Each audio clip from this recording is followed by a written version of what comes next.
Right, hello there, everybody. Adam Clery from FourFourTwo, and a German managing the England team is what I would say if I was your dad. Yes, after Lee Carsely took one hard look at what it means to be a real gangster and decided, no, that's not for him, England have appointed Thomas Tuchel as their new head coach, starting in January and taking them through to the World Cup. Now, normally I do quite a long intro on these videos, but we've got a lot to get through here, so just sit down.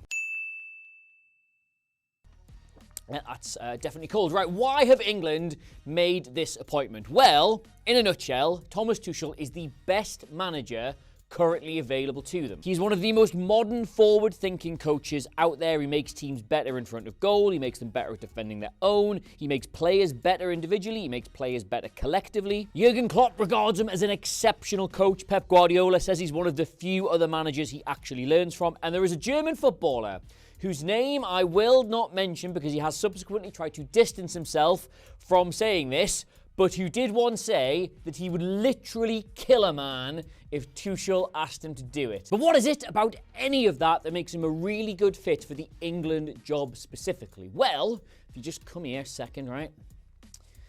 𝗘𝗫𝗧𝗜𝗠𝗘. Right, straight off the bat, if you watch anything or you read anything that tells you that Thomas Tuchel has this one system and that's how he plays and that's what he likes, turn it off. Close your eyes. It's wasting your time. Between Dortmund, PSG, Chelsea and Bayern, he has used a 4-3-3. He has used a 4-2-3-1. He has used a 4-2-2-2. That was fun. A 3-5-2. And what I secretly think you might see him do with England, the 3-4-2-1 that he won the Champions League with at Chelsea. And all of these changes, this flexibility, comes from the fact that Thomas Tuchel believes that the system is merely a framework that enables individuality to function. It's not rigid, but rather needs to be used as a guidance. And if you are hearing that thinking, what a really insightful line you've used there, Adam, you come up with that all by yourself?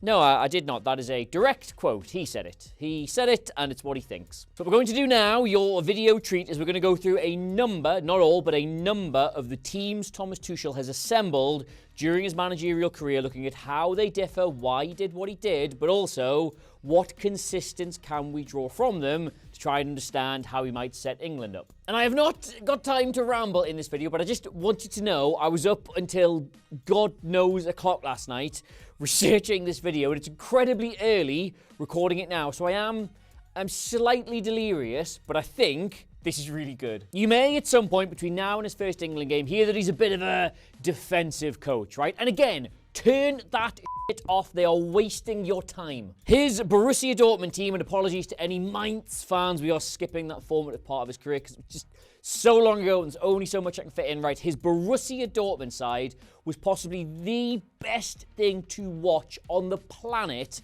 when it was around. He didn't enjoy the same success there that Jurgen Klopp did. There weren't really the trophies to match it, but he came second behind Bayern Munich in his first season and actually outscored them. And what he did there was he took the 4-3-3 that he had inherited from Jurgen Klopp and made them not more possession-focused or possession-based, but certainly a lot more comfortable in possession. One of the first things he did was he took Sven Bender, a robust sort of all-action tackling number 6, and he replaced him with Julian Weigl, who was like a teenager at the time. He was completely unproven, but so naturally comfortable on the ball. It meant in any phase of play, Dortmund had him as an option and they could retain the ball really well. They were still one of the best high-pressing sides in world football, focusing on winning the ball back in this area, but what he did was he evolved them so that when they had it in these areas instead, they didn't just so repeatedly give it away, trying to rush up the pitch as directly as possible. And as a result, Dortmund went from 54% possession in Klopp's last season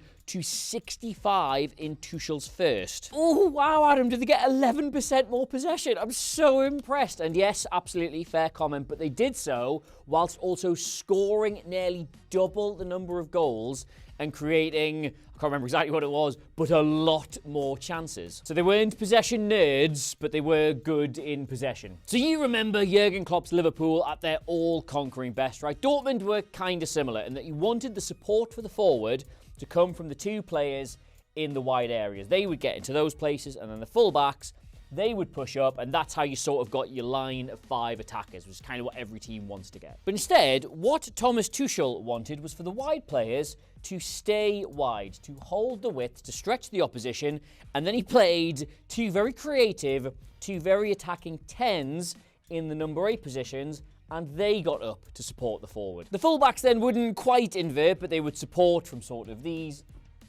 got to spare these areas, so that would sort of give you your 2, 3, 5, and that was sort of the way he wanted them to attack. And the reason he wanted to do this is because of the implications when it comes to rotations and combination play. If your width is coming from your fullbacks and you start rotating with any of these 3 central players, all of a sudden you find yourself with a fullback at number 10 or possibly up front, and that's not really the best use of them. But you get yourself 2 creative, dynamic number 10s, and they've got no problem winding up as the centre forward. They've got no problem going out wide. And also, your width is coming from attacking players who also have no problem in the half space or at centre forward. Now, England obviously are stacked with nothing if not generational talent, number 10s and wide attackers. So having a manager who likes to push them forward from central midfield is mad useful. But the really important thing to keep in mind when we're talking about international managers, right, is it's not necessarily about the team selection. Like, you could give me the job and I might pick the same 11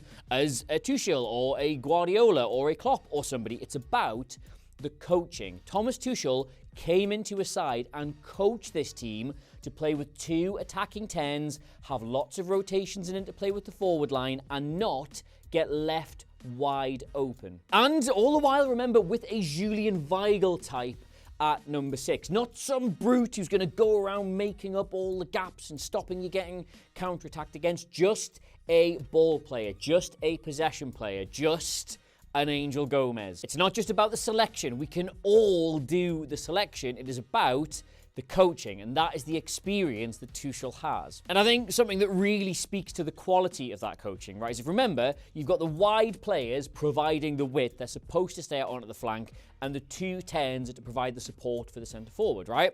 And yet, if I show you the numbers provided by Henrik Mkhitaryan and 𝗘𝗫𝗧𝗏𝗏 𝗏𝗏 that season, that would appear to be completely counterintuitive. If he's getting in, he's staying wide, why is he having an amazing season in front of goal and he is not? And the reason, again, is the interchanges. They were so good at rotating position mid-game, opening space for one another, finding the pockets here and there, that it meant Gundogan would routinely vacate that space and allow a better player in front of goal to get in there instead. And if you can bring yourself to think back to England at the Euros, that was one thing you never saw. The selection was very attacking, and we had loads of these good players in the side, but the combination play and players knowing when to drop and when to go was just never ever there. Like Bellingham and Foden, for example, practically played on top of each other. Anyway, though, as I say, we've got absolutely fucking loads to get through. So this team was really, really good, but because it was really good, it got gutted by much bigger sides. They lost Hummels, they lost Gundogan, they lost 𝗘𝗫𝗏𝗏𝗏, and yet Tuchel then somehow only dropped 1 place in the league next season. They were still really good. But from there, he moved to France and PSG, and it is there we got our second interesting little lesson. So he inherits a load of really useful, versatile, hard-working footballers, but also he inherits Mbappe, Di Maria, Neymar, Cavani. He had worked with top-level talents before this, absolutely, yes, but this was his first time working with top-level egos. Now, he'll never admit it, but I think he hated having to work with Neymar, because obviously he's a brilliant footballer, but he doesn't work particularly hard, he doesn't contribute to the system, and you've got to plan around him. So he's set up in this very basic 4-2-3-1. These 3 would lead the press, these 2 would sort of back them up, and he could just be there doing Neymar things. But the thing is, Neymar got an absolutely massive injury that season, so he was given the opportunity to kind of set up however he wanted. And what he just about landed on was this sort of mad 3-4-3, which is sort of remarkable for somehow having like 6 actual defenders in it. Wasn't anything particularly special about the way it worked. Like Di Maria would just sort of float as a playmaker on this side, trying to lay on things for Mbappe. He would occasionally drop a bit, which allowed Draxler to go in there. Dani Alves would push right up. It was pretty uninspiring. It was good in the league, but in the Champions League, it blew a 2-goal lead to this Man United team at home, and Tuchel had a bit of an awakening that if he wanted to do anything with this PSG side, he did need to find a way to accommodate Neymar's erratic genius. And so, to quote Dr. Dre, who he apparently really likes, he got in a lab with a pen and a pad, and next season he came back with this: 4-2-2-2. And this, in my increasingly less humble opinion, may well be one of the most ingenious tactical solutions we've seen across Europe in many a year. What you've got here, effectively, are two inverted playmakers in Angel Di Maria and Neymar. They start wide, they can receive the ball in those positions, but they're ultimately free to play as dual 10s. If they want to move into the middle, they can. If they want to stay wide, they can. They had very open roles. And as a result, what that meant was that fullbacks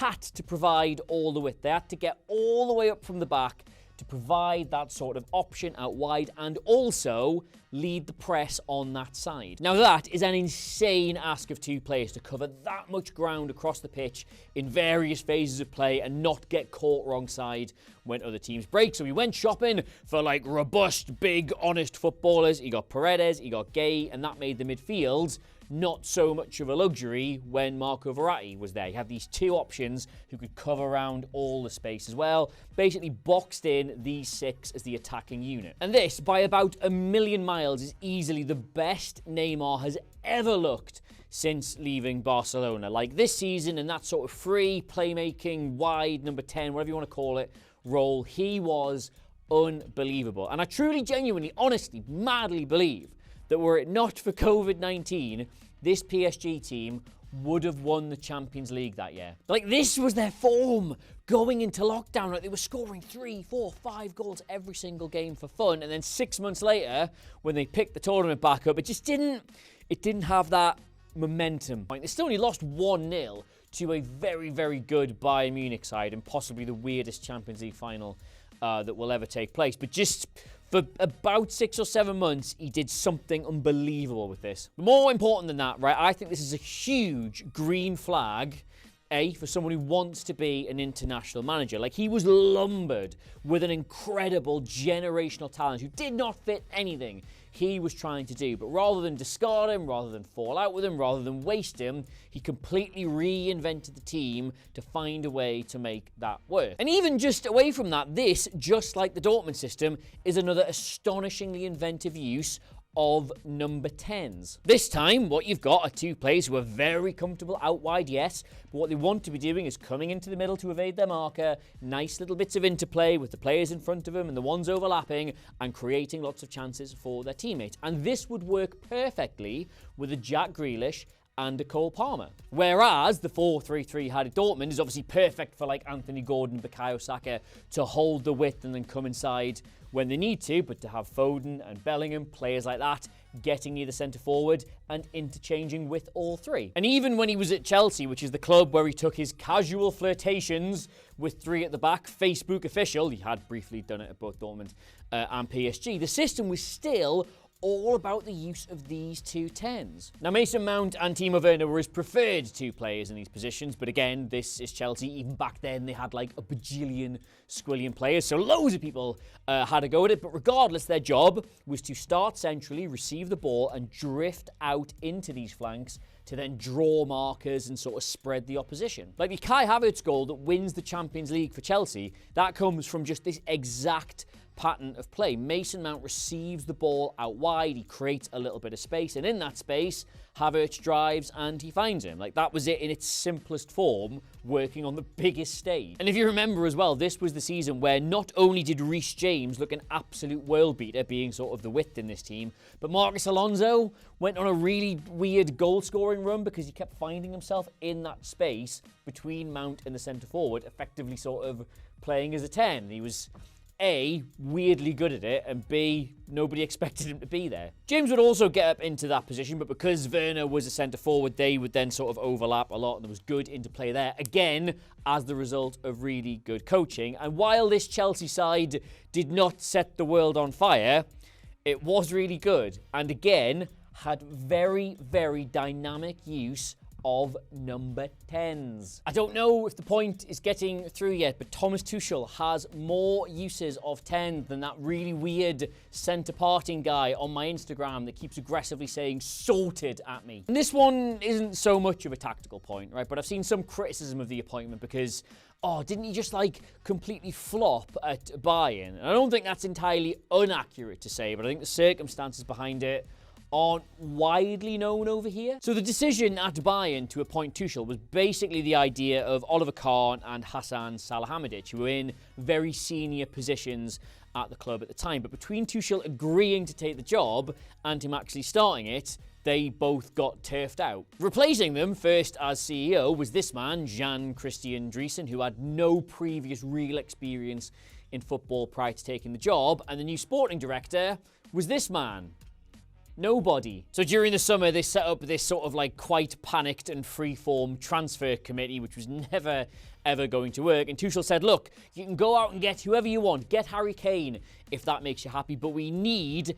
a defensive, holding, complete, progressive number 6. Because if we go into this season with just Goretzka and Kimmich as the double pivot, we're probably going to break down in a load of games.